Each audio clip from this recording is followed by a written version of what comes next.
things before we get started.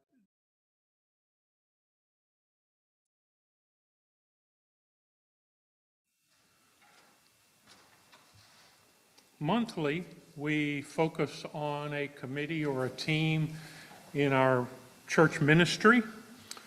This month, the focus is on the Social Justice Committee, and their particular focus for today is on women's health care. Please stop by the table in the lobby after services for the latest rulings in Texas and to see what your representatives are doing in the current legislative session regarding women's health care.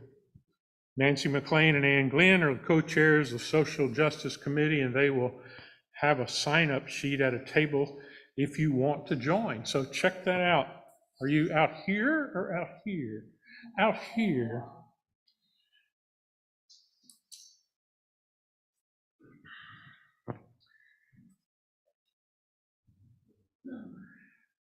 We have a card available to sign to cheer up Marilyn Rucker, who is one of our esteemed accompanists. She was diagnosed with breast cancer and is going through the planning stages of exactly what to do and when. She'll be out for a little while. And so there's a card that you might want to sign that is going to be in the foyer somewhere. Is out there? It is out there, I'm told. All right. So sign that if you want to, and we'll send it to her and help brighten her day. Congregational meeting takes place right before the end of this service. And I believe that is all I have. Carol, is there anything else you can think of? All right, well, let's begin our service.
Well, welcome everyone. I'm really excited today. We just had 7 new people join our congregation.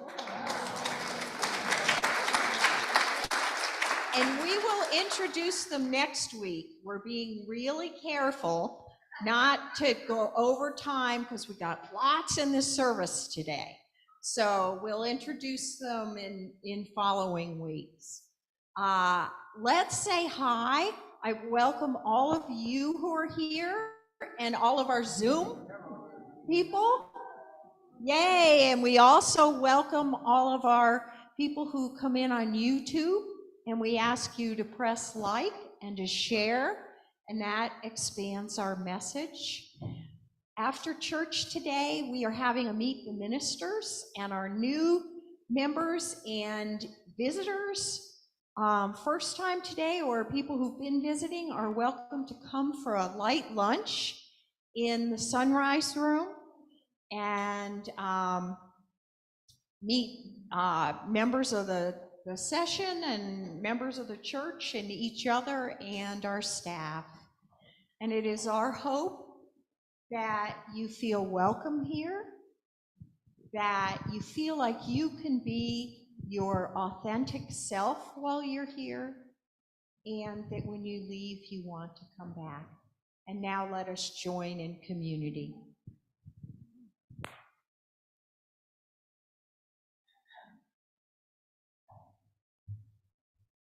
Oh. I thought that was me. Oh, okay. We pledge in the name of all that is sacred to be a sanctuary for all those gathered here. May this be a safe space for every age, gender, class, ability, sexual orientation, race, and belief. May we affirm what we have in common and celebrate our differences. May we speak our truth in love and also listen with respect. May this gathering be an oasis from the storm for all gathered here. May this be a time of healing and joy. Let us gather as a reverent, grateful community.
Good morning. I want to invite our young and young at heart up for our puppet time. If you see some bags in the aisles, that's food for our food pantry. If you could pick those up, that'd be great. And I want to tell you, just while everyone's coming up, about our youth group.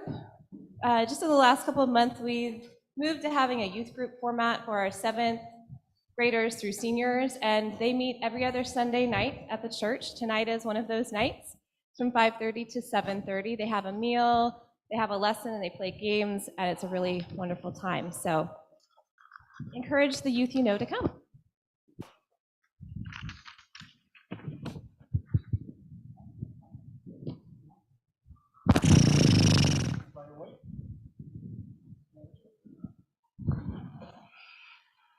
Almost. Okay. Hello! Hello. Hi, how you doing? How are all my friends? It is so wonderful to be with every one of you. Bummer Bear, how was your Easter? Oh, not so good. Well, I'm sorry to hear that, Bummer. What went wrong? I just think the Easter Bunny doesn't like me. Oh, dear. What? Why do you think the Easter Bunny doesn't like you? Why else would he hide my eggs? Oh, Bummer, come on. It's fun to look for Easter eggs. Right, young people? Of course it is. Don't you like looking for Easter eggs on a beautiful day? I just worry about being bitten by a flower. What? Flowers don't bite. Do flowers bite? No, they don't bite. Mr. Monkey, tell Bummer that flowers don't bite. No way.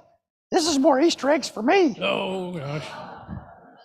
So Hortense, you're saying the Easter Bunny doesn't hate me? Oh, no. Easter is about love for everyone. And Jack, you're saying flowers don't bite? No, don't bite at all, no. No, flowers don't even have teeth. Like I said, Easter is about love that does not die, that cares about us no matter what we do. Easter is a celebration of life, even in painful times. Oh, Jim, can we sing a song about celebrating life? No way. Oh, come Oh, on. okay. Just once, didn't you want me to say? No way. Okay, let's see. Oops. There you go. Well, okay. And will you help me, Jack? Okay, this is a song that we did once a long time ago, and it's in a different tuning, so my hand sometimes does bad things. I have to like that. So it's the words, and Jack will lead us a bit. David, do Jack.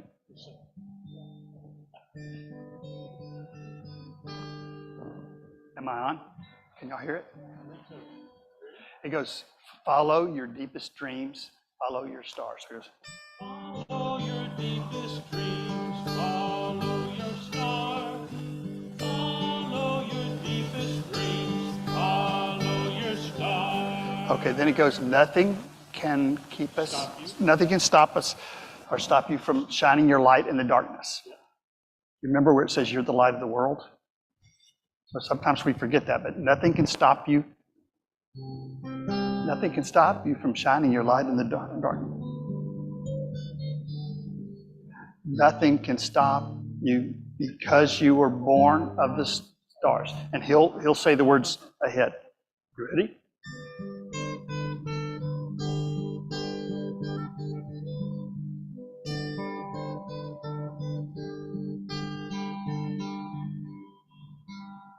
Follow your deepest dreams, follow your follow. Nothing can stop you from shining your light.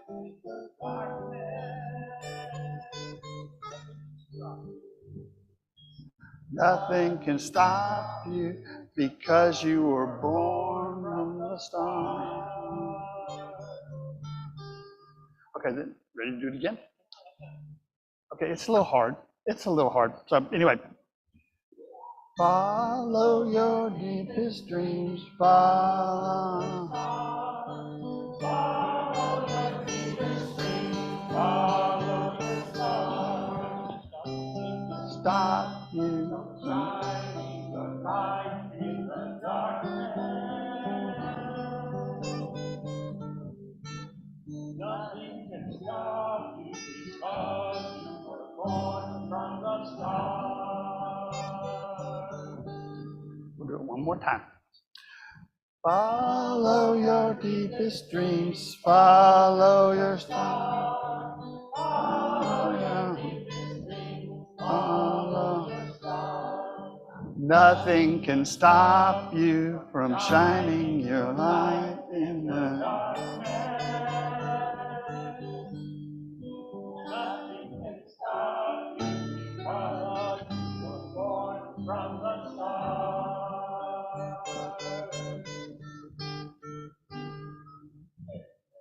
Thank you.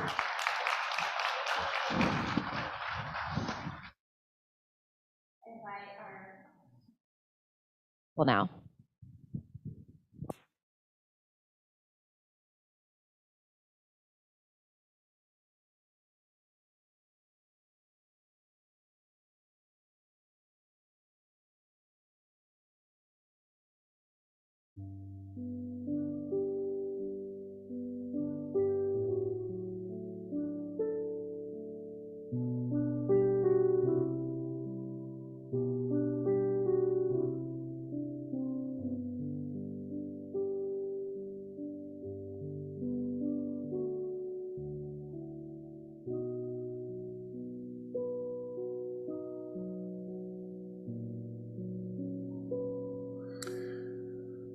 When I am among the trees, especially the willows and the honey locust, equally the beech, the oaks, and the pines, they give off such hints of gladness.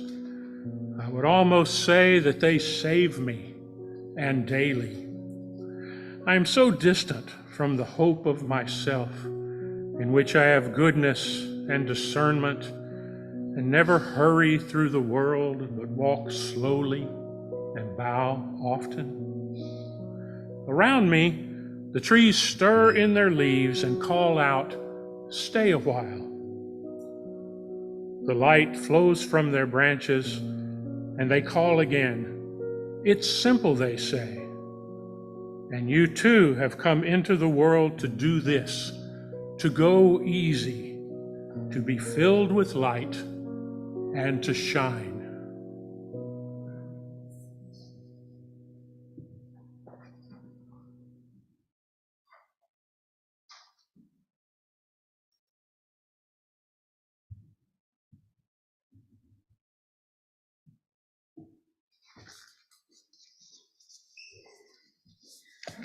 This is the time in our service when we intentionally offer the time and invite you to connect to the divine that is in all of us, and to be open to that connection that we have, not only to all people, but to everything in our universe.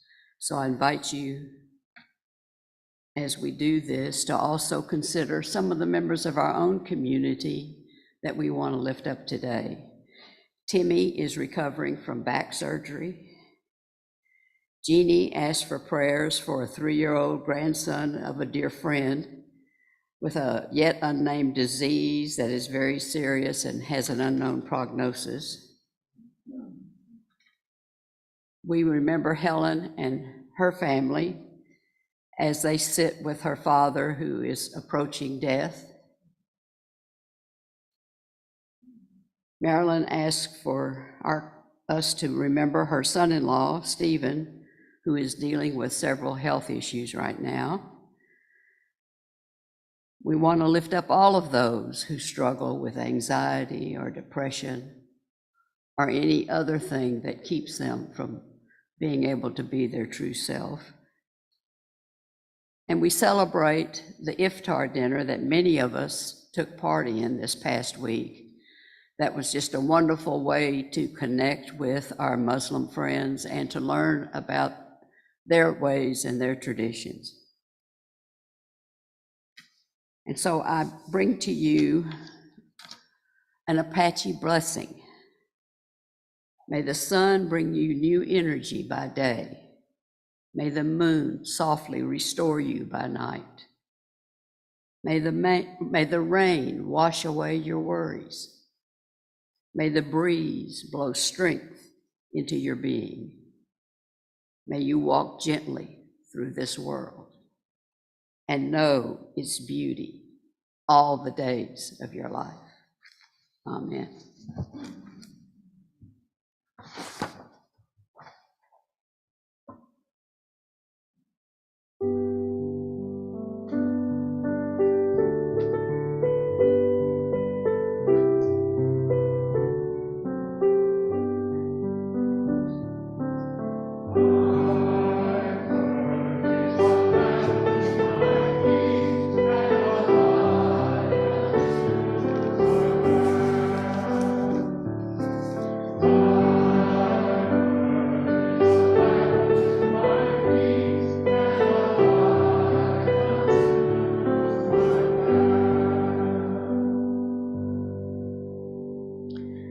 Our first scripture reading this morning is from the book of Matthew, chapter 11. At that time, Jesus said, "I praise you, Heavenly Parent, Director of heaven and earth, because you have hidden these things from the wise and learned and revealed them to little children. Yes, Heavenly Parent, for this is what you were pleased to do. All things have been committed to me by my parent. No one knows the offspring except the parent, and no one knows the parent except the offspring, and those to whom the offspring chooses to reveal the parent. Come to me, all you who are weary and burdened, and I will give you rest. Take my yoke upon you and learn from me, for I am gentle and humble in heart, and you will find rest for your souls. For my yoke is easy and my burden is light. Ancient words for our present day consideration. The second scripture will be read and explained by Jim.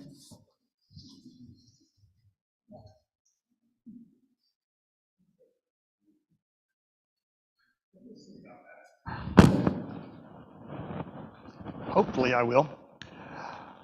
We are about to start a very strange series, which shouldn't surprise you if you've been here much. But I'm hoping that this series, not to be too ambitious for a sermon series, will radically transform how you understand Christianity.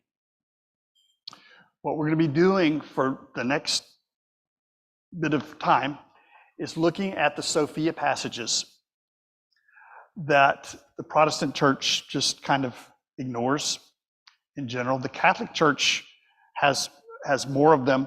The Bible that we give out when people join is based on, it's the Priests for Equality. And so they use the Catholic translation, which has books like Sirach, Wisdom of Solomon. We have the book of Proverbs, which has some of these.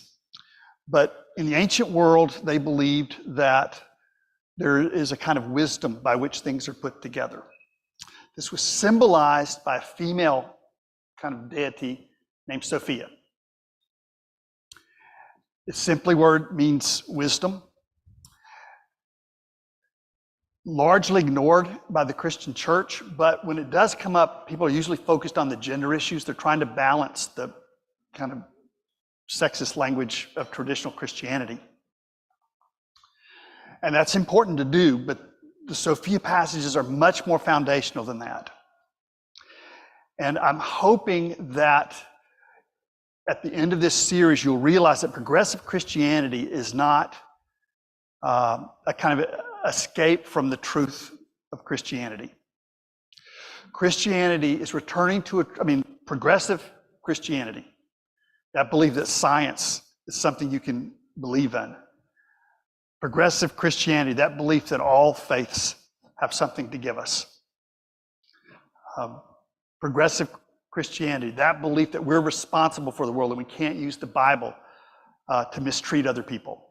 These basic beliefs of progressive Christianity were an essential part of the early church, at least in certain places. And that was lost when the church moved into Europe. At the beginning of time, it was understood that God isn't male or female. But because so many traditions had male gods, Sophia was very important to counterbalance that. But again, the meaning of the word was Sophia. It was wisdom. And Jesus is quoting from those passages throughout his ministry. So we're going to look at one of those examples today, but I'm going to be lining up a whole bunch of them. And I'm hoping at the end of this you'll realize that Christianity was not like it became. It's like it's not a call to close your mind. It's not a call to become a moralist or become cruel. What you've known in your heart since you were a child is that there's something deeper and truer than that. So I'm hoping this series will be very helpful. Now let me read Sirach. When you look for it, sometimes it's called Sirach, sometimes it's called Wisdom of Sirach, sometimes it's called Ecclesiasticus. It's going to sound a little complicated at the beginning, but the message, the punchline, is very simple. Okay, so this is wisdom speaking. And realize that when people heard the Jesus quote, they had already heard this quote. That's what makes it so hard to understand these wisdom passages, because we start with traditional Christianity. The people that heard Jesus knew he was referring to something deeper and truer. So let's listen to what people would have already heard by the time Jesus talked about taking up his yoke.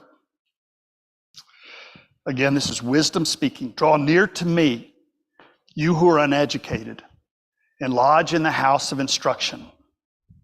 Why do you say you are lacking in these things, and why do you endure such great thirst? I opened my mouth and said, acquire wisdom for yourselves without money. Put your neck under her yoke, and let your souls receive instruction. It is to be found close by. See with your own eyes that I have labored but little and found for myself much serenity. When Jesus spoke and said, take up my yoke, every Jewish person listening to that would have thought of Sophia first.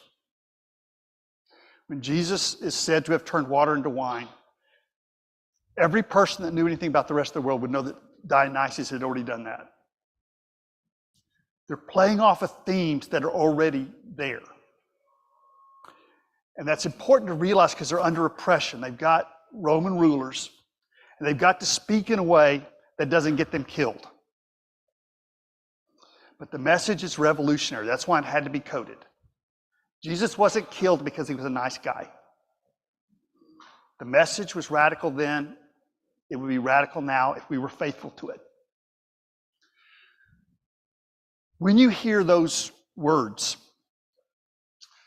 I'm the only way, only the begotten one knows the heavenly parent. Literally, only the Son knows the Father. Those words would feel very different if you realized the type of poetry that's being used.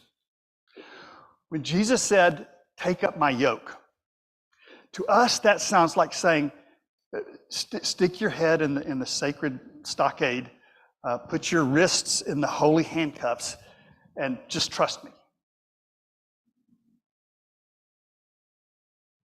Surrender your responsibility as a human being. Surrender your agency to me, and I'll not lead you off the cliff. And you know how that's worked out through history. It's very important to realize that in this wisdom vocabulary, Jesus is leading people to their own hearts. That the yoke first is whatever practice you have, whether you're religious or not, whatever practice that holds you together as a person. When we first start off, have you ever felt you're just unraveling, falling apart? The yoke that is being talked about is any practice. The word is related to the word for yoga in terms of its roots. Whatever practice you use to hold you together, it's what's being talked about here.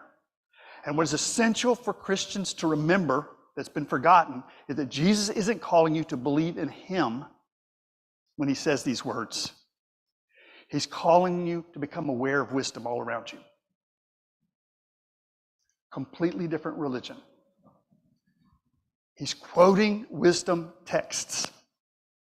How many times did he say, I'm not talking about myself?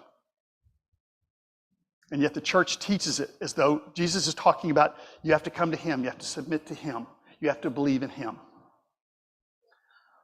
Look at his sayings through the wisdom sayings. What if he's calling you to become aware? What if he wants you to be who you are? What if that's what the calling is? When Jesus says, my yoke is easy, it's important to realize that the word that's used there in Greek is one of the most important words in the early church. It's Christos, kindness, gentleness. And you see in some manuscripts where the word Christ and Christos get interchanged. That's how important it was. That's how important love was. That what was essential is not believing in just Christ, but what Christ was trying to lead us to, which is love. What if you had never been taught a version of Christianity where you had to pretend you don't think what you think? What if you've never been told to pretend to believe things in order to be accepted in our group? What if you'd never been told to pretend you don't have certain feelings or you do have certain feelings? Jesus is leading us to our own heart. Jesus first is teaching us to see through our own eyes and feel through our own skin, because that's the only starting place. You and I have lots of flaws at the beginning. We all start off immature because we all start off as babies. But if that's not okay, then you're going to have to pretend your whole life that when you say the Apostles' Creed, you believe it all. Taking up the creeds without being able to see through your own eyes. In other words, having eyes but not being able to see. Remember that little metaphor that runs through it all? When all you know is the Apostles' Creed, you're being taught to be a parent. Has anybody ever been reading the Apostles' Creed and say, oh, now I know how I need to live my life? Anybody ever?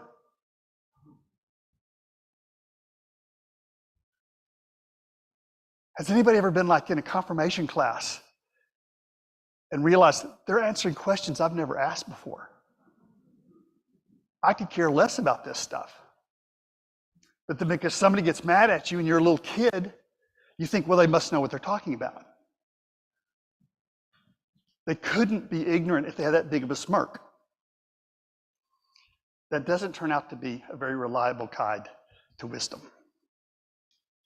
So, Jesus and the wisdom teachers in general are leading us to start from where we really are. If you don't start as a caterpillar, you never get to the butterfly. Whoever you are, whatever you authentically feel, is the starting place. Then the yoke kind of changes its function. Now it becomes something that transforms you. What you don't realize in the metaphor is that the yoke is not a burden. It's so that two animals can pull in tandem. So it's cutting the weight in half. We don't realize that.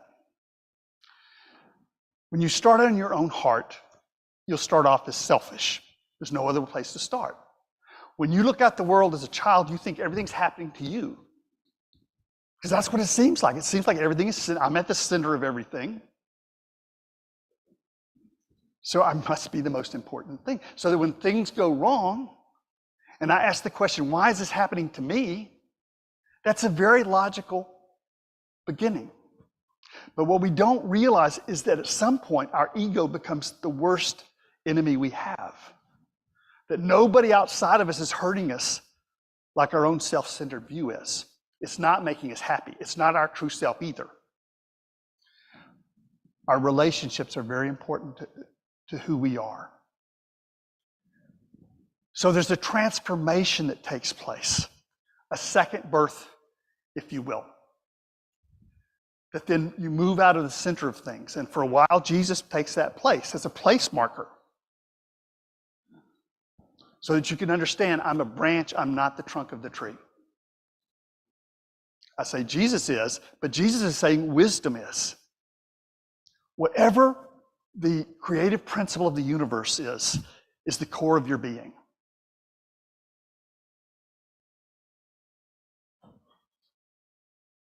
And we get there by being reborn into it. Not by repeating the old, but by being reborn and reshaped ourselves. Jesus didn't ask an 80-year-old to sit on his knee and said, become like this. Remember that story when the disciples are arguing who's the greatest? Jesus didn't take a pope and put it on the knee and say, be like this. Didn't put a Dalai Lama on the knee and say, become like this. He took a child. Because it has to be born out of you. Doing your impression of what a righteous person is not going to be the radical transformation the world needs. So what's being talked about is being born again, but as a constant rebirth. When you're learning, every day is new. There's in the wisdom sayings, it's really different. You're not being called to dogma, you're being called to learning, to growing, to seeing each day as new. Listen to this from the wisdom from Sophia. The true meaning of wisdom is the desire to learn, and be passionate about learning is to love her. Let me say that again. This is the divine wisdom. The true meaning of wisdom is the desire to learn, and be passionate about learning is to love her, to be passionate. You don't have to hide from astronomy. When the church didn't look through Galileo's telescope, it was because of fear. It wasn't because of courage or wisdom.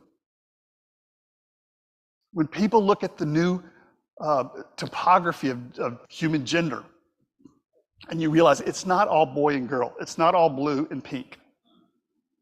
It's a complicated tree of life. That could be exciting. And we're going to see there's all kinds of gender stuff in the Sophia passages it would challenge the kind of binary understanding that is had.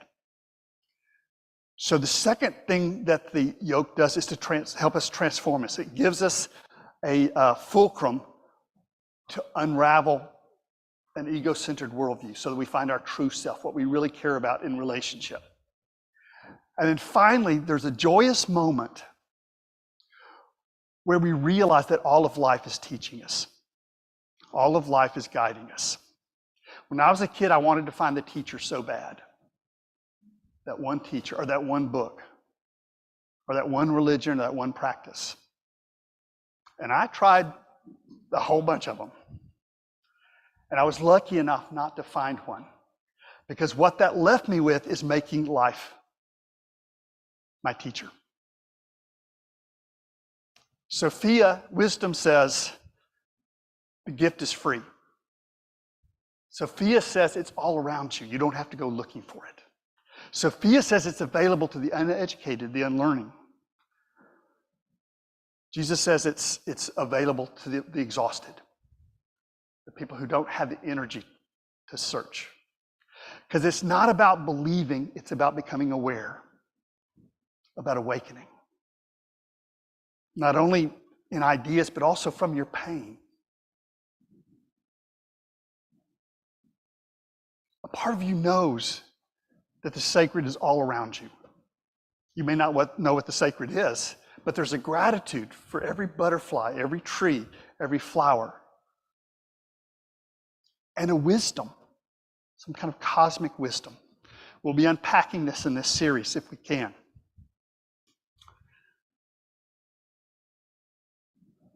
But when we looked at that text at the beginning, I don't know where you went, but I remember seeing that stuff. It's only me. Only the Son knows the Father. What that's saying is only the offspring. Only if you know that you're a product of the cosmic process do you understand the cosmic process. When Jesus speaks, it's for everybody, everywhere, all the time. Because he's talking about Sophia. He's quoting Sophia. And we're going to see that time and time again. Which means you don't have to pretend to believe things that don't make sense to you. It means you don't have to pretend to have feelings that you don't have. It means that you are an offspring of whatever wonderful genius has created this universe. And that you don't have to go looking for it. Because you are an expression of that miraculous wisdom. Well, this is my first attempt at it. We're going to have a bunch of attempts. Again, we're going to look at different things Jesus said and then look at in comparison to what the Sophia texts are. Let me close with the original text, and I'm just going to rephrase it and put wisdom where Jesus said I, because I think that's what he meant.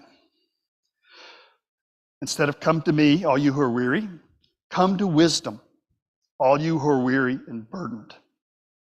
Where he says, I will give you rest, wisdom will give you rest. Some of you are ahead of me already. Where he says, take my yoke upon you and learn from me. That's not just a guy in Israel. Take wisdom upon you and learn from wisdom, learn from her. For I am gentle, wisdom is gentle and humble in heart, and you will find rest for your souls. Well, these are my struggles with the text. We invite you now to take a moment for you to think about how you understand these words.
We celebrate our gifts of this community, our generosity, our compassion, our sense of justice. When we give freely of our time, resources, and talents, we work to make our world a better place for all. This is our calling as human beings and as a people of faith. May we open hearts and open hands change us and help change the world. If the ushers would please come forward.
Has it ever kind of creeped you out that communion is about eating a male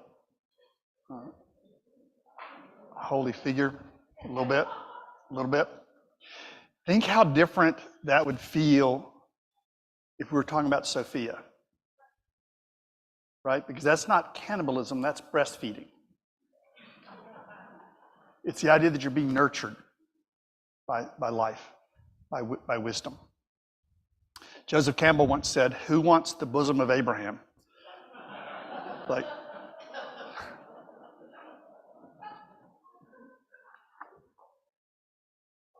this is an interesting passage, again, from Sirach.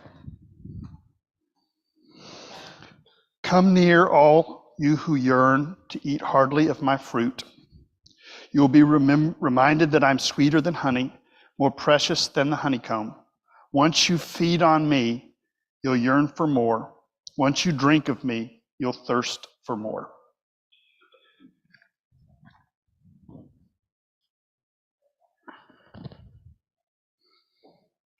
It's the essence of wisdom to be able to transform your pain and suffering into a gift. As Jesus was facing his own execution,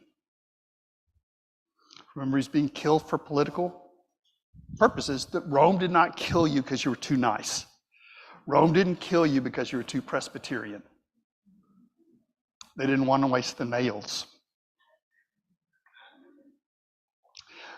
But if someone taught a radical love,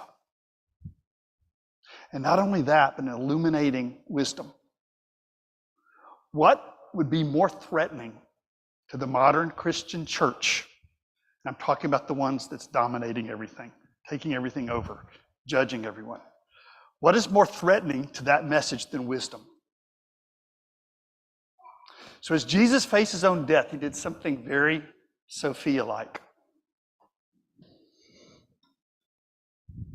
In this kind of poetry, and it's poetry, this is not, you're not being asked to believe these things are physically happening in one person named Jesus. They're happening all the time, though.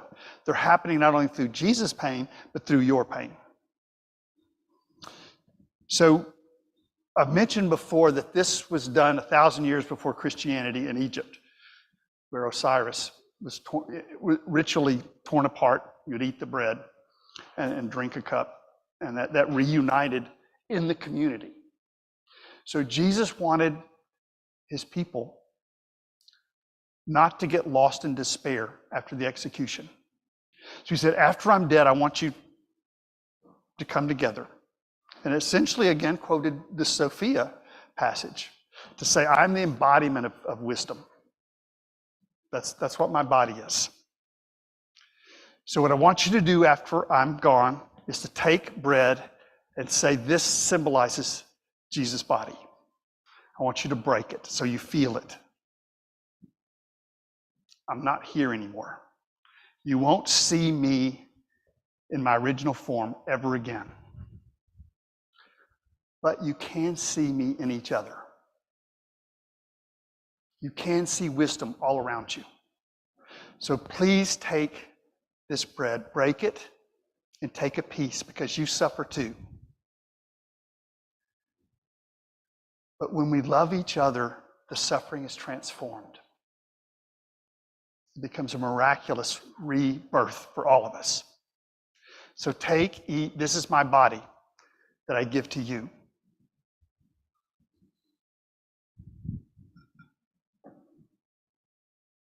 And we actually have grape juice. The first service, all they had was Coke. So it's like, so everybody in the first service got their money back for the but actually that's probably closer than grape juice is, because wine was what people, grape juice wasn't invented till, the Welch's, non-fermenting grape juice wasn't invented till much, much later. So wine was what they used because they could keep it clean. So bread and wine is whatever's the ordinary staples in your life, whatever you take for granted, whatever you don't see anymore because it's so common. Taste it. Taste it deeply, and you will feel wisdom there. Whoever drinks from this cup, remember when Jesus talked about the Father, he's talking about the source. It doesn't have gender. If it does, it has all the genders. You are an expression of a profound, mysterious source, which you cannot see, but which you express and which you bring into the world. Whoever drinks this cup and remembers their roots into the cosmos will never again hunger and thirst. Are the servers here? Could you come forward?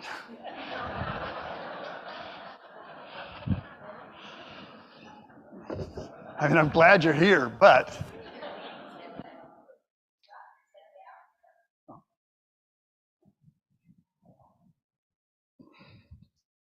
and I'm like the opposite of wisdom when it comes to communion. It's like people have to tell me which is theirs. This is, that's yours? Are you? Okay. They always try to lay it out where I won't do it wrong. Who are the rovers? Okay. So, and y'all can. I don't know how I can do it wrong every time, but I do. It really doesn't matter if you think yourself as religious or not.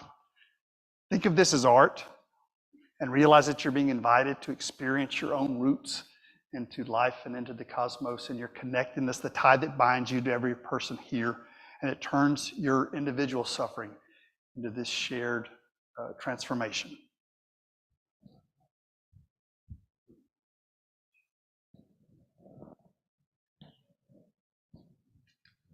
All are invited.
for the sake of compassion, if you are a visitor, we have, I think, another hymn. We have, yes, the benediction. We have a congregational meeting. If you want to slip out between now and then, we understand. If you're, no armed guards, no dogs. No. I mean, you're certainly welcome. The Presbyterian Church is a democracy, so we go through a process, and we're accountable to the congregation. But you may have a pot roast in the oven or something like that, which you can learn about that another time. So anyway, you're welcome to stay. It's a brief meeting. It's a brief meeting, but brief is a relative term. So anyway, so we'll do what's called the Great Prayer of Thanksgiving. And to me, is life is sometimes very painful, and we don't know, it's hard to get up and put one foot for the other. So it's not asking you to feel a gratitude that you don't have available, but it's just kind of remembering that there's a circle to life, and it goes around. And as long as we can kind of hold on to hope a little bit, it usually the weather changes. So let us join together in a prayer. We do not know, any of us, the pain that others are bringing into this room, nor the hopes, the aspirations. But we all have a human nature that understands at some level. And so help a sense of solidarity overcome us. May we, as a community, feel an obligation, not just to each other, but to this world, that this might be a community where those being bullied and picked on find an ally, where those who are lost and confused can find refuge, where those who are excited about new opportunities can find people who share their enthusiasm, and we all can be born and reborn under the joyful hymn of life that we see all around us, the wisdom that permeates everything and indeed gives us birth. Fill us with joy, wisdom, and hope, we pray in all of your sacred names. Amen.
Again, you are welcome to stay. We've got a new member or a visitor greeting Meet the Ministers, but also to share. Anybody has questions about the church. So this will be a very brief meeting. If you are coming for that, you're certainly welcome to stay. Presbyterian Church, as I said, is a democracy. The congregation has certain rights that no other Presbyterian agency has. One of them is to buy and sell land. Also, you choose your own leaders, and you vote to approve or disapprove of the salary of any ordained person. So that's the central meaning of this meeting. But also, they're going to talk very briefly about the budget. If you have questions, you can stay after that. I'm going to call the meeting to order, but then I'm going to absent myself because it's my salary. And I will be greeting, and I'll go to the, I'm assuming I still have a job. I'll go to the new member meeting. So I think Babs. I'm here. Okay, it's going to do that. And please give Bob Glenn a great thank you, because this was thrown in his lap at the last second. And he's putting a presentation together. So thank you for, he's the only one that didn't run away, so that's good. So, okay, I'm going to absent myself. Thank you for being here today. One of the beauties of the Presbyterian system too is that once you are elected an elder, you are always an elder. And so today, David Rackley has graciously agreed as an inactive elder to serve as our clerk for this meeting. So this meeting is called for the purpose of giving you a little update about the budget, but also the main part of it is to approve the terms of call for Jim's position here. He is the only called minister here. The rest of us are serving as parish associates, which is not a called position in the Presbyterian Church. So it's his terms of call that we need to approve. And when we talk about the budget, we are so grateful to this congregation, and that includes our friends that are on Zoom and our friends that are on YouTube, because they are also involved in our whole budget process.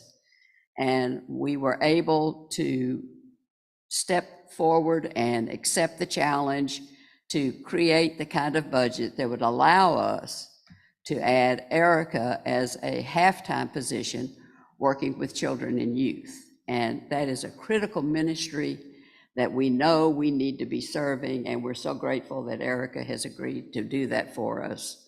She's been doing it on a very, very part-time, but now it'll be a half-time position, so she'll be able to give more time and energy and ideas to that process, and we're grateful for that. So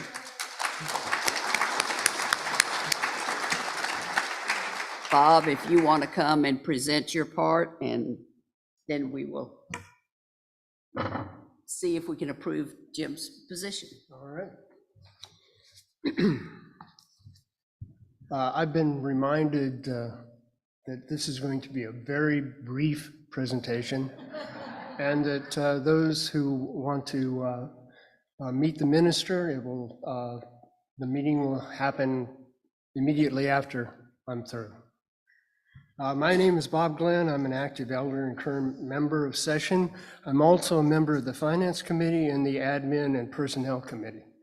I'm here to present the St. Andrews 2023 budget, which was approved by Session last month, and also to ask the congregation to approve Jim Rigby's terms of call for 2023. First, the budget. There's a slide here that illustrates what it looks like from last year to this year.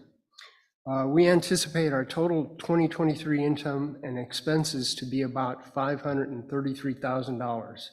With that estimate, we were able to produce a budget that addresses the challenges facing our congregation and fund the projects that will enhance our mission. Some of the project highlights are, there we go. Provide a fix for our attic ventilation issues, increase our parish associates' pay to $1,500 a month, allow a staff cost of living increase of 7.1%, meet our increased musicians' contract labor costs, and provide for the creation of the Ministry for Formation and Outreach position, which will start in September. The budget approved by session is a working document that represents our best efforts at estimating what expenses we may encounter and what income we may expect. If anyone would like more details on the budget, please find me in the lobby after this service, and I will try to answer your questions as best I can. I might add that there is the last pledge giving is currently 93 pledges totaling $388,000. That's an increase of the amounts that we were working with when we approved the budget. So hopefully we can use that money to fill in and expand. We now come to the second part of my presentation. Every year, the Presbytery requires that our congregation approve the terms of call for our pastor, Jim Rigby. This year's Jim's benefits have increased by 7.1%, raising his salary to $74,960.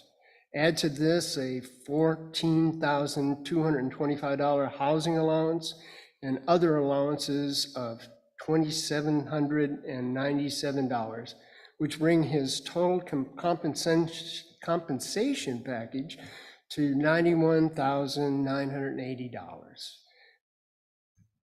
Okay. Thank you.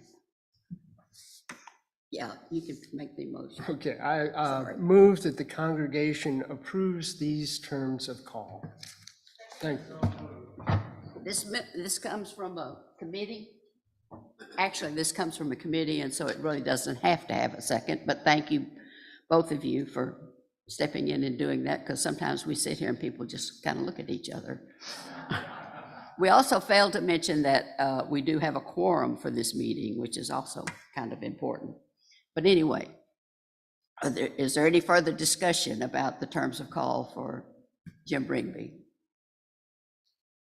Seeing none, all those in favor of approving the the increase in the terms of call signify by saying aye. Aye. Those opposed, nay. It's unanimous. We've approved it. Our benediction will serve as our closing for this congregational meeting. Thank you all.